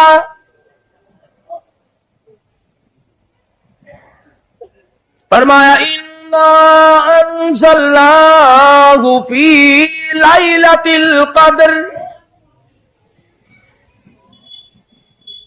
یہ وہ رات ہے برکتوں والی، رحمتوں والی، خیر والی، سعادت مندی اور خوش بختیوں والی رات ہے. فرمایا رمضان کی شب قدر کی رات وہ ہے جس میں نے لوح محفوظ سے عرش عظیم سے قرآن کریم اتارا. اب ہم پہلے قرآن کریم کو نعمت جانے جبھی تو بات بنے. ہمارے نزدیک سونا نعمت ہے، چاندی نعمت ہے، کوٹھی نعمت ہے، بنگلہ نعمت ہے، تخت و تاج نعمت ہے، خوبصورتی نعمت ہے، حسن و جمال نعمت ہے لوگوں کے نزدیک. مگر مسلمانوں خدا کی قسم جو چیز ہم نے بندوں سے روزانہ چھوٹتی دیکھی وہ تو نعمت بن گئی، اور جو نہ قبر میں چھوٹے نہ حشر میں چھوٹے وہ خدا کا قرآن ہے، وہ نعمت نہیں اور انعام نہیں. بے شک بے شک. تو کتنا بڑا انعام ہوگا. حدیث پاک میں آتا ہے کہ قیامت کے دن ایک آدمی پھنس جائے گا اور اتنی بری طرح پھنسے گا کہ پریشان ہو کر رہ جائے گا، یقین ہو جائے گا کہ میں جہنمی ہوں. ایک بڑا خوبصورت آدمی آئے گا اور آ کے کہے گا آپ نے مجھے پہچانا؟ وہ بندہ کہے گا نہیں. فرمایا ٹھیک ہے تو ہے تو گناہگار، پر یاد رکھ رمضان میں غیر رمضان میں تو میری تلاوت کیا کرتا تھا، تو میری عزت کرتا تھا، تو میرا اکرام کرتا تھا، میرا اعزاز کرتا تھا، میری ساتھ تیری محبت تھی، اور میں اللہ کا کلام ہوں، اللہ کا قرآن ہوں. بے وفا نہیں. برادری چلی گئی، خاندان چلا گیا، اولاد چلی گئی، بیوی چلی گئی، قبیلے والے چلے گئے، یار دوست چلے گئے، میں خدا کا قرآن تیری ساتھ ہمیشہ وابستہ رہوں گا. بے شک بے شک. علماء نے لکھا ہے پھر وہ قرآن کریم اس بندے سے پوچھے گا، سارے کہو سبحان اللہ. وہ قرآن کریم کا جو بندہ بنا ہوا ہوگا وہ اس آدمی سے کہے گا تیرے ماں باپ کہاں ہیں؟ سبحان اللہ سبحان اللہ. تیرے ماں باپ کہاں ہیں؟ وہ کہے گا میں تو اپنی میں گرفتار تھا، مجھے اپنے ماں باپ کا پتہ نہیں. جب تلاش کریں گے ماں اور باپ کو تو ایسی حالت میں دیکھیں گے کہ فرشتے گھسیٹ کر ان کو دوزخ کی طرف لے جا رہے ہیں. ایسی حالت میں دیکھیں گے کہ فرشتے گھسیٹ کر جہنم کی طرف لے جا رہے ہیں. تو وہ اللہ کا قرآن آگے بڑھے گا اور جیسے ٹریفک والا پولیس والا سپاہی سٹی مار کر ٹریفک کو نہیں روکتا، ایک لائٹ مارے گا، ایک روشنی چھوڑے گا اور کہے گا ٹھہرو. سب لوگ ٹھہر جائیں گے. اس بندے کا ماں باپ کون سا ہے؟ کہ یہ ہے کہ آ جاؤ اللہ نے تمہیں جنت عطا کر دی. وہ بندے کہیں گے، ماں اور باپ کہیں گے ہمارے عمل تو لے تو نیکیاں کم، گناہ زیادہ، گناہوں کے دفتر نکلے. جہنم کا ہمارا فیصلہ ہو چکا، ہم تو جہنم کی طرف چلے جا رہے تھے. فرشتے مجھ کو کھینچ کر جہنم کی طرف لے چلے تھے، بھلے سے راستے میں مل گئی رحمت تیری، اور مالک کائنات یہ کیا کرم ہوا کہ دوزخ سے واپسی ہو رہی ہے، آواز آئے گی۔ قرآن کریم کی برکت ہے، تیری اولاد نے قرآن پڑھا، اس قرآن کی برکت سے میں خدا نے تم دونوں کو معاف کر دیا۔ تو فرمایا اِنَّا أَنزَلْنَاهُ فِي لَيْلَةِ الْقَدْرِ وَمَا أَدْرَاكَ مَا لَيْلَةُ الْقَدْرِ۔ یہ شب قدر وہ رات ہے، لیلۃ القدر وہ رات ہے۔ علماء کا اس میں اختلاف ہے کہ وہ رات ہے کون سی۔ نبی کریم سب کہہ دو صلی اللہ علیہ وسلم تشریف فرما ہے۔ ایک صحابی نے پوچھا یا رسول اللہ صلی اللہ علیہ وسلم شب قدر کیا چیز ہے؟ فرمایا ایک رات ہے۔ پھر اسی صحابی نے پوچھا وہ کس مہینے میں ہے؟ فرمایا رمضان کے مہینے میں ہے۔ پھر اس صحابی نے پوچھا کون سی رات ہے؟ فرمایا آخری عشرے کی تاک رات ہے، اور غصے ہو کر کے فرمایا اب نہ پوچھیو۔ تو اس حساب سے 21ویں 23ویں 25ویں 27ویں 29ویں رات ہوئی، مگر نبی کریم صلی اللہ علیہ وسلم کا جو اعتکاف تھا وہ بالاجماع اور بالاتفاق 20ویں رات سے شروع ہوتا ہے۔ تو سارے ہی عشرہ شب قدر کا ہوا، ہر رات کو حاصل کرنے کی جاگنے کی کوشش کی جائے۔ فرمایا وہ شب قدر ہے کیا چیز؟ ابادائی لیلۃ القدر خیر من الف شہر، وہ لیلۃ القدر والی رات جس میں جنت کو تیار کیا گیا، جنت میں درخت لگائے گئے، جنت میں پھول لگائے گئے، جنت کو سجایا گیا، جنت کی نہروں کو کھولا گیا، تنزل الملائکۃ والروح،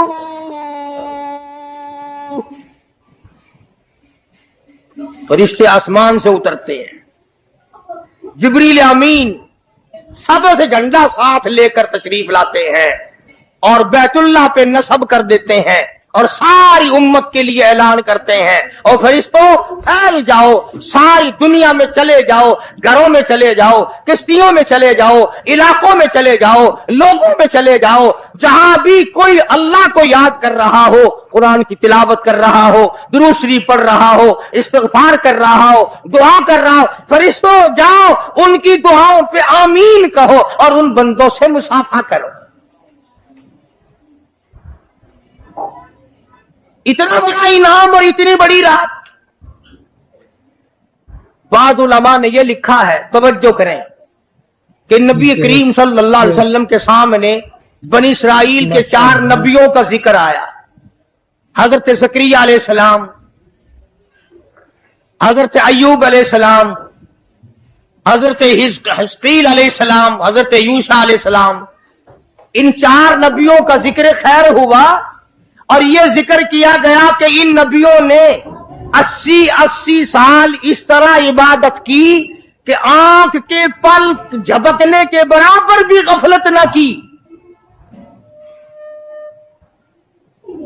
ایوب علیہ السلام نے، زکریا علیہ السلام نے، حضرت حزقیل علیہ السلام نے، یوشع علیہ السلام نے اللہ کو اتنا یاد کیا، اس کی اتنی عبادت کی، اتنی مناجات کی، اتنی حمد و ثنا کی، اتنی ترانہ ریزی کی، اتنے سجدے کیے، اتنے اس کے سامنے سر جھکایا کہ 80 سال تک اتنا وقت بھی غفلت میں نہ گزارا جیسے کہ آنکھ کی پلک جھپکنے کا وقت لگتا ہے۔ اب بتاؤ ان کی برابری کون کرے؟ تو مدنی کریم صلی اللہ تعالی علیہ وسلم کی ذات اقدس کو اس پر رانجایا، انہوں نے اتنی عبادت کی۔ میری امت کے لوگ اگر عبادت بھی کریں پھر بھی عمریں تھوڑی ہیں، مقابلہ کیسے ہوگا؟ فرمایا میرے محبوب گھبرانا، ایک رات ایسی دوں گا 1000 مہینوں سے زیادہ افضل ہے۔ بدقسمت قوم جماعت کی نماز بھی ادا نہیں کرتے، کوشش کر کے مغرب کی جماعت کی نماز ادا کرو، عشاء کی نماز جماعت کی ادا کرو، فجر کی نماز جماعت کی ادا کرو، تاکہ رات جو ہے وہ عبادت میں لکھی جائے۔ ایک اور بتا دوں، ان دنوں میں جو یہ آفتاب گزر رہا ہے، جماعت کا چھوڑنا اتنا بڑا گناہ ہے کہ اگر پورے سال میں ایک دن بھی جماعت میں شریک نہ ہو، اتنا بڑا گناہ نہیں ہوتا جتنا آج اور ان دنوں میں ایک جماعت کے چھوڑنے سے گناہ ہوتا ہے۔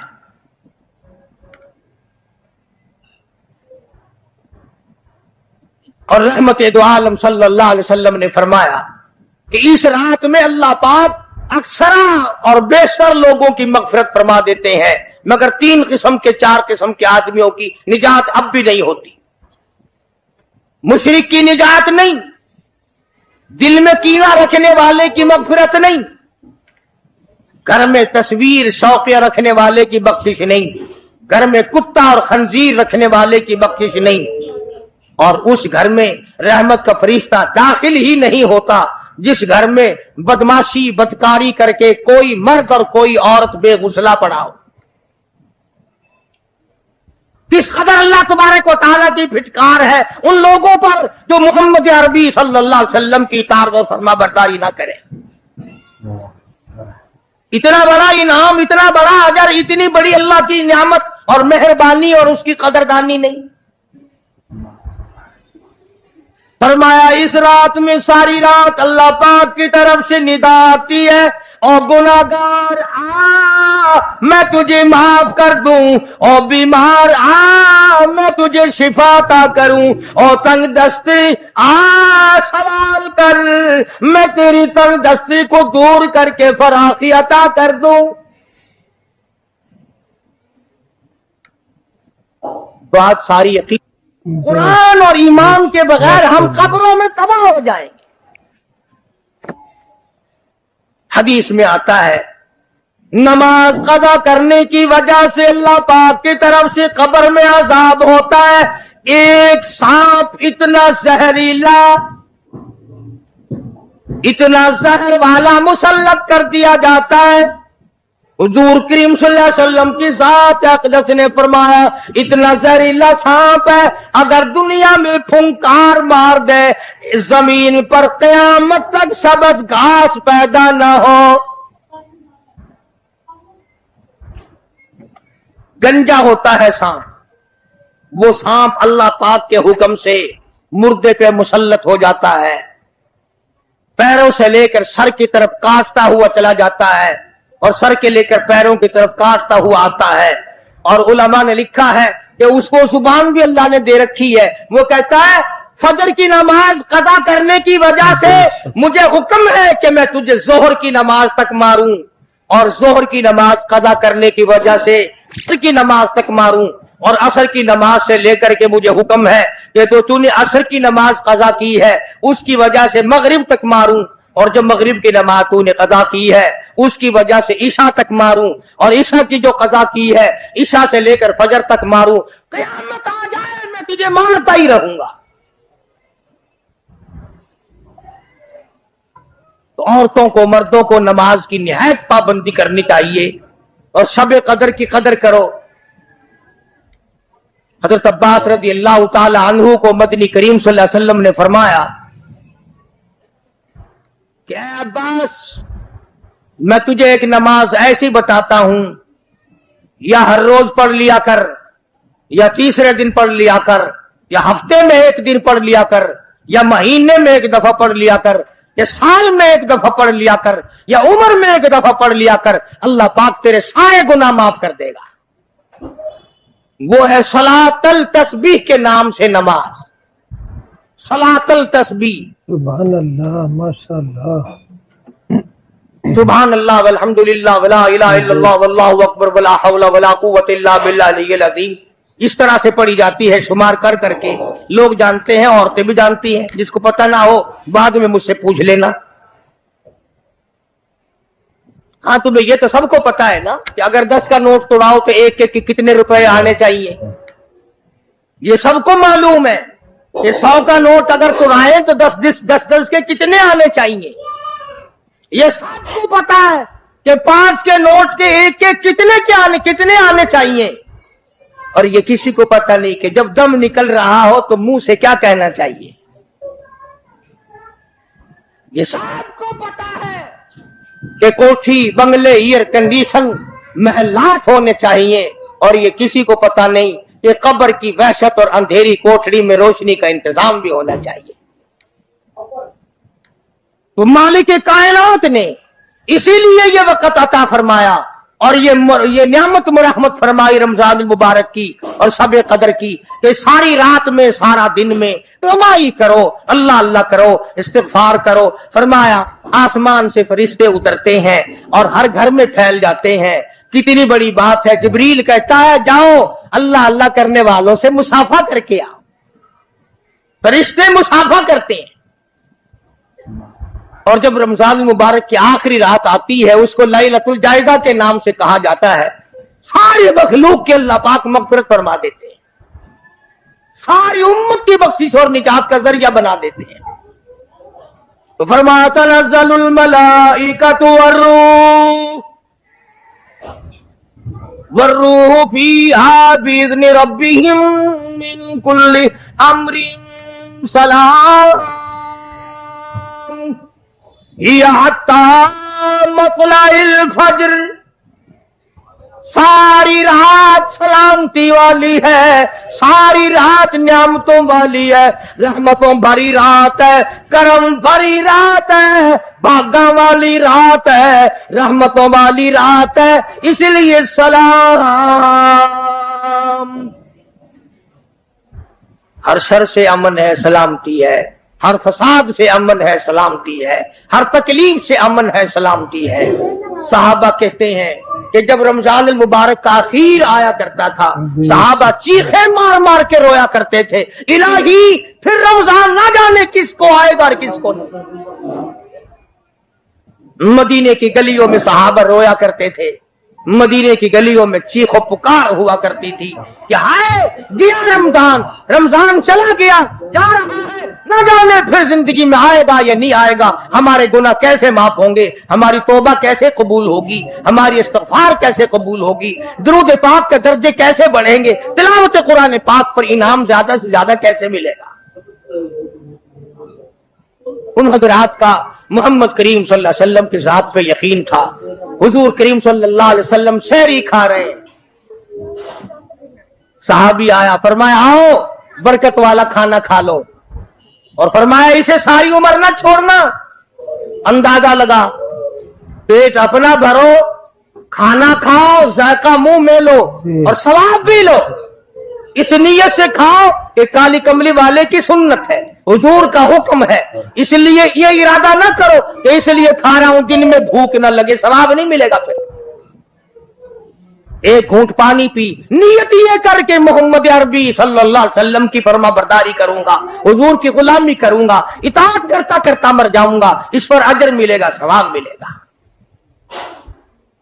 تو میں عرض کر رہا تھا کہ یہ گھڑیاں نہ جانے کس کس کے لیے آخری گھڑیاں ہیں، یہ مہینہ نہ جانے کس کس کے لیے آخری مہینہ ہے۔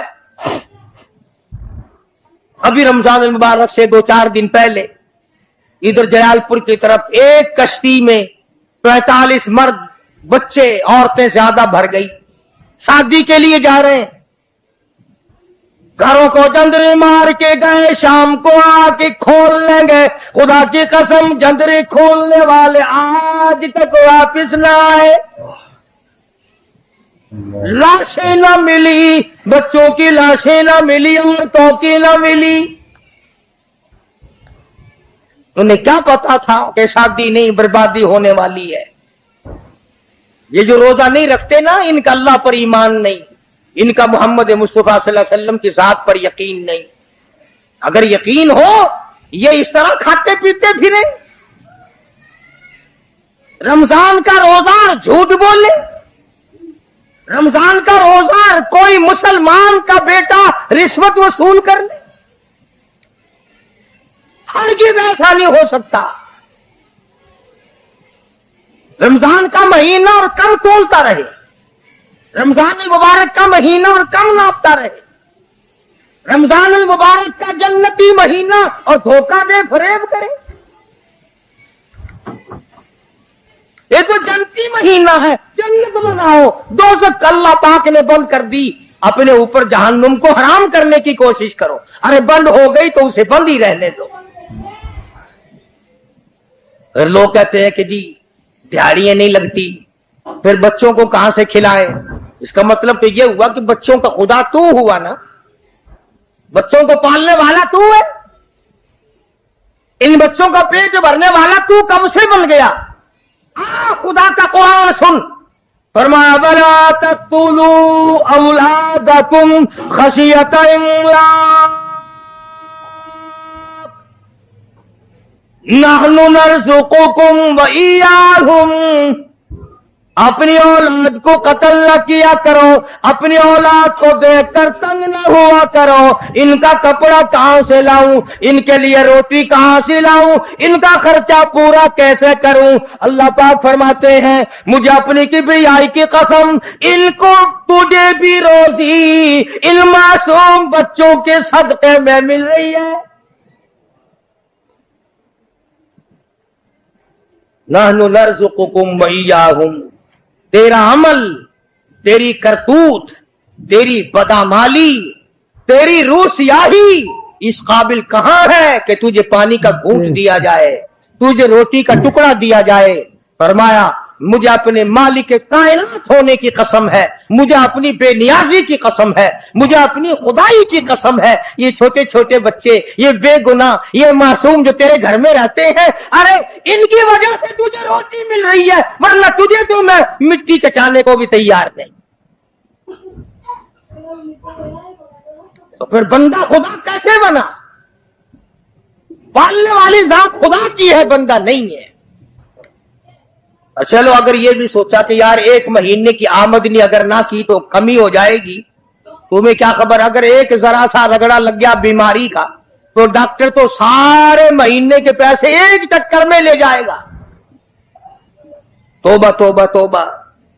کل ہی بتا رہے تھے ہمارے حاجی صاحب کو داخل کرنے کے لیے گئے، ایک کمرے کے ایک دن کے 300 روپے، کولر والے کمرے کے ایک دن کا 150 اور اے سی والے کمرے کا ایک دن کا 300. اللہ تیری پناہ، اللہ تیری پناہ، اللہ تیری پناہ. یہ ڈاکٹر ہیں یا جہنم کے دروغے ہیں، پتہ ہی نہیں کہاں لے جاتے اتنے پیسے. ایک دن کے 300 ایک کمرے کے، دوائیوں کے بغیر. میری سمجھ میں تو آتا نہیں کہ یہ ڈاکٹر صاحبان ہے یا حضرت اسرائیل کا کنبہ ہے. ماشاءاللہ. یعنی 9,000 روپے مہینہ ایک کمرے کا ہو گیا نا. تو پھر یاد رکھو جنت بھی سستا نہیں ہے، بڑی قیمت ہے جنت کی، بڑی قیمت ہے. اور ویسے دیکھو تو کچھ بھی نہیں، ویسے دیکھو تو کچھ بھی نہیں. مالک بن دینار سب کہہ دو رحمت اللہ علیہ، بزرگ ہے، اللہ والا ہے. اس کے سامنے سے ایک باندی گزری، ایک لڑکی گزری، بڑی خوبصورت ہے، بڑے کپڑے ہیں، بڑی خوشبو ہے، بڑی چٹک مٹک ہے، بڑا ہی ناز و نیاز ہے، اور بڑی عجب ہے، بڑی خود بینی ہے، بڑی حسینہ ہے، بڑی اکڑ اکڑ کے چل رہی ہے. مالک بن دینار رحمت اللہ علیہ نے اس لڑکی سے پوچھا کہ تیری کیا قیمت ہے، کیا قیمت ہے تیری؟ باندی تھی نا، پہلے زمانے میں باندیاں بکا کرتی تھی، کہ تیری کیا قیمت ہے؟ اس نے جب مالک بن دینار کے کپڑوں پہ نظر ڈالی، پھٹے پرانے غریب آدمی، کہنے لگی شکل تو دیکھو میری قیمت پوچھنے والے کی، خریدنے والا منہ تو بنا پہلے. اچھا اتنی عقل کرتی ہے، بتا تو صحیح تیری کیا قیمت ہے؟ وہ کہنے لگے اچھا تو ہی بتا فقیر، تو ہی بتا میری قیمت کیا ہے. تو مالک بن دینار فرمانے لگے میرے نزدیک تیری قیمت کھجور کی 2 گٹھلیاں، کھجور بھی نہیں. میرے نزدیک تیری قیمت کھجور کی 2 گٹھلیاں. تو بڑی ہنسی. انہوں نے کہا واہ واہ خوب قیمت لگائی میری.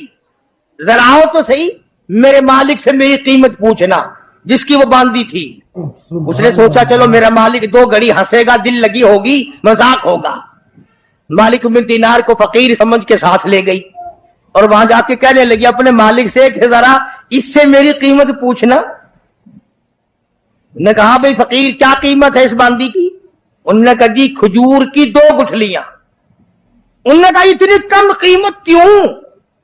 مالک بن دینار فرمانے لگے اس میں عیب بہت زیادہ ہے, خامیاں ہیں, نقص بڑے ہیں, پسینہ آ جائے تو بدبو آنے لگی, منجن مساگ نہ ملے تو دانت میلے ہو جائے, سرما نہ ڈالے تو آنکھیں اچھی نہ لگے, سر میں تیل نہ لگائے تو ڈین نظر آئے, کپڑے صاف نہ ہو تو چڑیل نظر آئے, پیشاب رک جائے بیمار نظر آئے, پخانہ رک جائے بیمار نظر آئے, ہوا رک جائے بیمار نظر آئے, کھانے کو نہ ملے تڑپ تڑپ کے مر جائے, پانی نہ ملے ترس ترس کے مر جائے. جس لڑکی میں اتنے عیب ہو کھجور کی 2 گٹھلیوں سے زیادہ اس کی کوئی قیمت نہیں.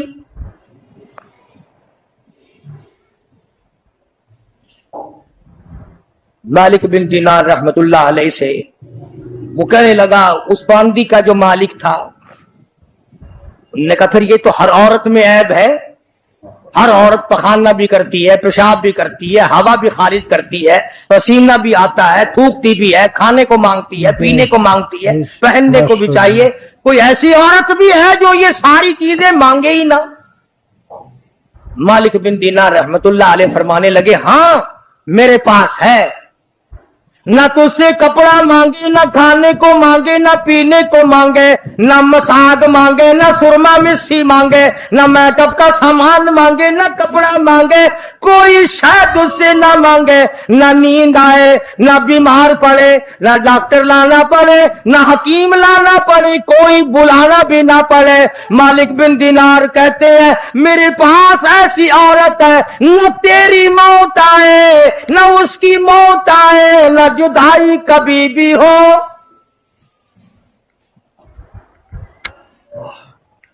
دنیا کی عورت کے ساتھ جب آدمی بغل گیر ہوتا ہے نا, عورت آدمی کے بغل میں ہو, پیار کر رہا ہو, اور دل میں یہ بات آ جائے کہ آج تو یہ میری بغل میں ہے, کل پتہ نہیں کہاں ہوگی یا قبر میں ہوگی, خدا کی قسم ہاتھ ڈھیلے چھٹ جائیں گے, بدن ڈھیلا چھٹ جائے گا, طبیعت پھر جائے گی, بے اعتبار سودا ہے.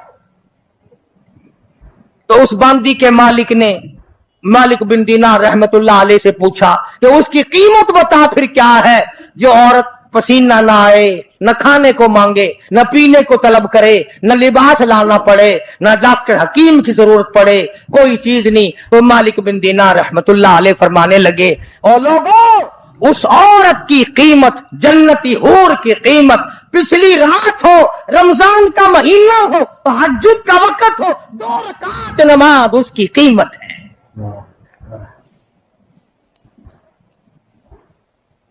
آج عادت نہیں, صبح اٹھیں گے نا سحری کے وقت, سگریٹ پیتے رہیں گے, حقے پہ زور لگائیں گے, ایک عورت کھانا پکائے گی, باقی برتن ادھر رکھیے کر, اور یہ نہیں کہ 2-4 رکعت نماز نفل ادا کر لوں. یہ دن پھر شاید کس کو آئیں گے اور کس کو نہیں آئیں گے. اس لیے اللہ سبحانہ و تعالی نے یہ توفیق دی اور یہ وقت عطا فرمایا, اس کی قدر کرو, رات کو بھی قدر سے گزارو, دن کو بھی قدر سے گزارو, توبہ استغفار کا اہتمام بناؤ. جتنے دن باقی ہے قرآن مجید کی زیادہ سے زیادہ تلاوت کرو, صلاۃ التسبیح پڑھو, استغفار کرو, لا الہ الا اللہ, لا الہ الا اللہ, لا الہ الا اللہ, محمد الرسول اللہ صلی اللہ علیہ وسلم کا ورد کرو. کپڑے بھی دھو, اللہ اللہ بھی کرو, برتن بھی مانجو, کلمہ کا ورد بھی کرو. حدیث میں آتا ہے, سنو میری بات, عورت مرد کان لگا کر, حضور فرماتے ہیں جو زبان میرا نام لیتی ہے اس زبان کو جہنم میں ڈالتے ہوئے مجھے شرم آتی ہے۔ جن لوگوں نے ادب کیا ان کے مقدر جاگ اٹھے، ان لوگوں کو خداوند کریم نے دنیائی میں بخت لگائے۔ حضرت خالد بن ولید رضی اللہ تعالی عنہ، اطلاع دی گئی، خبر ملی کہ عیسائی سردار عیسائی بادشاہ 1.5 لاکھ کے قریب فوج لے کر مسلمانوں پہ حملہ کرنے کے لیے آیا ہے۔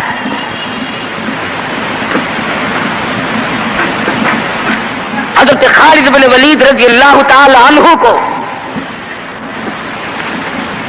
50-60 آدمی دیے، جاؤ بادشاہ کی فوج کا اندازہ لگا کے آؤ، تخمینہ لگا کے آؤ، اسلحہ دیکھ کے آؤ، ان کی تعداد کا اندازہ لگاؤ وہ کتنے ہیں۔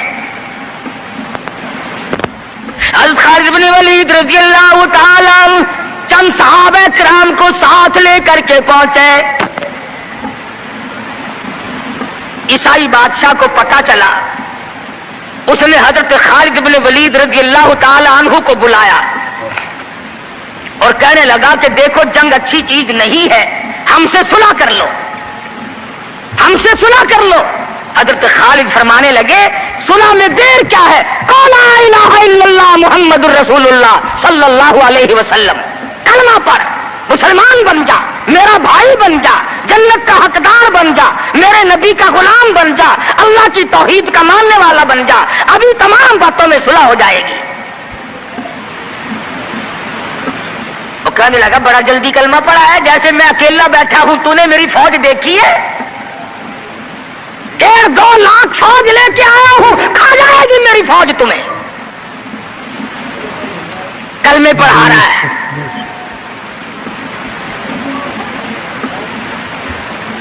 حضرت خالد کو کہنے لگا تجھے پتا نہیں تو کس کے سامنے کھڑا ہے؟ فرمایا ہاں ایک عیسائی کافر کے سامنے کھڑا ہوں۔ وہ کہنے لگا ہے کوئی جلاد؟ فوراً تلوار لے کر حاضر ہو گئے، کہا اس گستاخ کی گردن کاٹ مارو۔ حضرت خالد کے ساتھ 2 آدمی اور تھے، انہوں نے یہ نہیں کہا ہے جی اجی ہم تو یوں ہی بات کر رہے تھے جی، اجی آپ برہم ہو گئے، اجی حضور آپ ناراض ہو گئے۔ حضرت خالد نے یہ نہیں فرمایا کہ باہر والوں کو اطلاع کر دو، وہ 50-60 آدمی تو ہمارے ساتھ مل جائے۔ 2 ساتھیوں کو فرمایا اب ایک دوسرے کی طرف مت دیکھنا، تلوار نکال لو، انشاءاللہ حوض کوثر پہ ملاقات ہوگی۔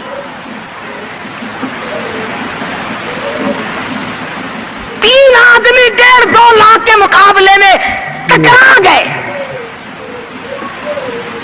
یہ نہ سوچا کہ ہوگا کیا۔ حضرت خالد بن ولید رضی اللہ تعالیٰ عنہ اور 2 ساتھی اور تمام کافروں کی فوج میں گھر گئے۔ جنگ شروع ہو گئی۔ ابو عبیدہ بن جراح رضی اللہ تعالیٰ عنہ کے خام میں مدنی کریم صلی اللہ علیہ وسلم تشریف لائے۔ فرمایا ابو عبیدہ تو سویا ہوا ہے، میرا خالد گھیرے میں آ گیا۔ گھبرا کے اٹھے، شور مچایا لوگوں جلدی کرو پہنچو، خالد گھیرے میں ہے۔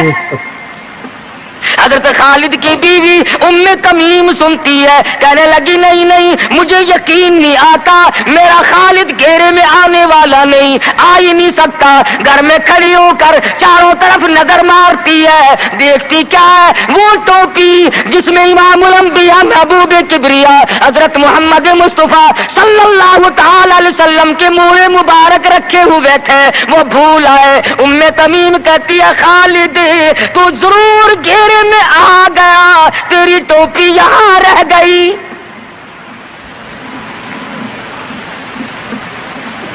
ام تمیم نے ٹوپی لے کر کے شور نہیں مچایا، کپڑے نہیں پھاڑے، چہرہ نہیں نوچا، ابو عبیدہ کے پاس نہیں آئی، بغل میں ٹوپی دبائی، برقع اوڑھا، گھوڑے پہ سوار ہوئی، تلوار لے کر گھوڑے کو سر پٹ چھوڑ دیا۔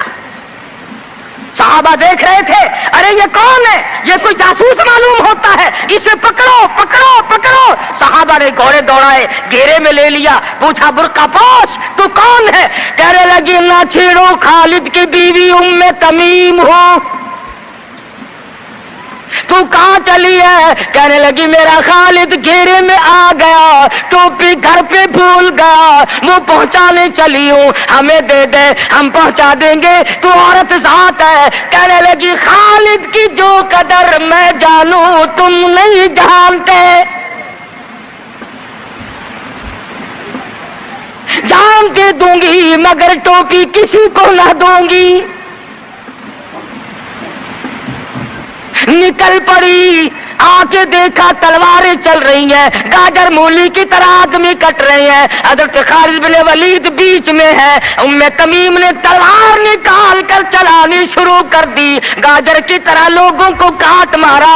خود حضرت خالد کہتے ہیں او میرے ساتھیوں، اس نوجوان کو پہچانو، اس برقع پوش کو پہچانو، اس نقاب پوش کو پہچانو، یہ کون ہے؟ جب سامنے گئی نقاب اٹھا کے کہنے لگی خالد تیری بیوی ام تمیم ہو، یہ ٹوپی بھول آئے ہو، پہنچانے آئی ہو۔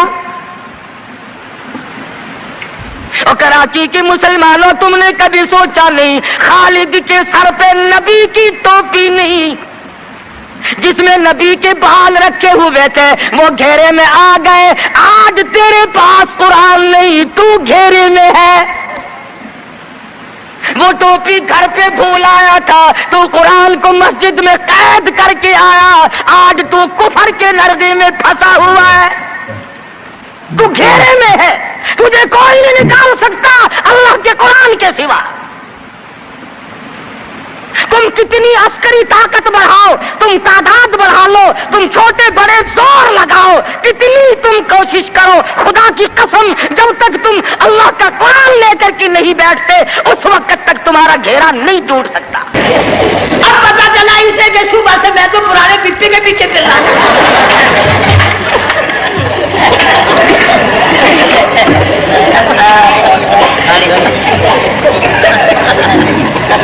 صرف برقع دیکھا چل دی۔ میرے علاقے میں کئی سالوں کی بات ہے پرانی، جب کوئی حاجی تھا، ایک آدمی حج کر کے آیا، میں دوپہر کو اس کو ملنے گیا تو زور کی نماز کا وقت آیا، میں اٹھ کے چلا گیا نماز پڑھنے، پھر عصر کی نماز کا وقت آیا، میں اٹھا اور نماز پڑھ کے آ گیا۔ میں نے اس حاجی کے لڑکے سے پوچھا، میں نے کہا حاجی صاحب نے نماز یہیں پڑھی؟ تو کہنے لگا جی ابھی شروع نہیں کی، سفر کے تھکے ہوئے ہیں نا، 2-4 دن کے بعد شروع کریں گے۔ شکر ہے پہلے لوگ جھوٹ نہیں بولا کرتے تھے، ہاں آج کل کا ہوتا ہے نا تو وہ کہہ دیتا ہے جی یہ تو کئی وقت کی اکٹھی پڑھ کر بیٹھے ہیں۔ تو پھر مولوی تھا نا، میں بیٹھ گیا حاجی کے پاس، باتوں میں اس کو لے آیا، یہی میں نے کہا حاجی صاحب نماز نہیں پڑھی؟ کہنے لگا آپ ہی لوگوں سے سنا ہے کہ بیت اللہ میں جو ایک نماز پڑھے لاکھ کا ثواب ملتا ہے، مسجد نبی میں جو ایک نماز پڑھے 50,000 کا ثواب ملتا ہے، 4 مہینے پڑھ کے آیا، وہ حساب لگا لو۔